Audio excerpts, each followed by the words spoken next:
Hello, everybody. Let me give you a little bit of a description of what I'm expecting from you for your school community essay. Basically, this is just an opportunity for you to touch bases with parents of students who are in the public school system who are learning English and to see how well we are doing with those students. So, what I need you to do for this assignment is you need to do a 30-minute interview with a parent of a child who is currently in the system or has recently left the system. So they may have just graduated in the last few years, but find a parent. What we want to do is see how well we are meeting the needs of the parents. So this talks about what the ideal relationship should be between parents and school, and then what is really happening. So the ideal, we don't really have a reference point of what the ideal is, but I think all of us can kind of put together what that ideal would be. Ideally, we have a team working with that student to help them to learn, and that includes educators, administrators of the school, and that includes the parents as well. So ideally, the parent is involved. Their voice is heard. They have a good working relationship with that school. Their input is valued. They feel like they are an important part of the process. Now, what I want you to do is come up with a list of questions that you would be able to ask a parent.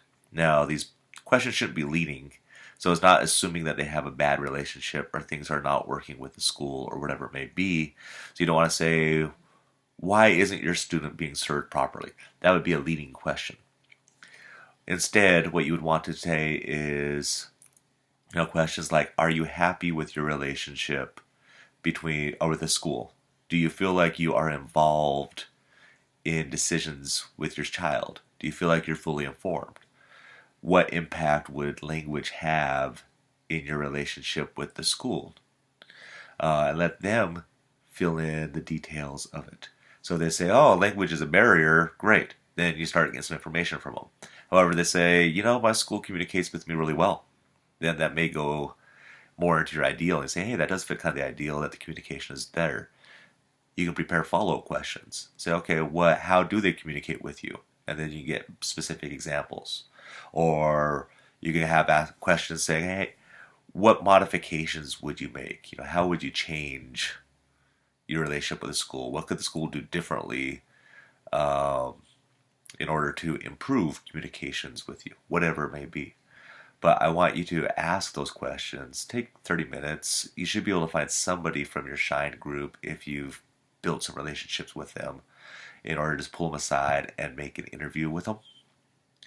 Once you have that information, it's really kind of a short paper. It's really 3 pages, double spaced, about your relationship between, or the relationship between the family involvement and the English language learners academic area. And what is their role? You could ask them, what do you see as your role in your child's education, and how are you fulfilling that role? Those types of things. And then contrast with what your ideal image of what school participation should be. That's really all it is. So go ahead and do that. It is due, it says next week. Now remember, each week I put just the Monday that's associated with it as far as the date, just so you can see which week it is to keep track of it. You have the entire week to get it done. So it doesn't have to be due next Monday. You could take the entire week, but try to get it in before the following Monday. I'm trying to give you guys some flexibility as this is an online class, and you find the time during the week that works best for you to complete these projects, and I'm fine with that, but try to get it in before the next week.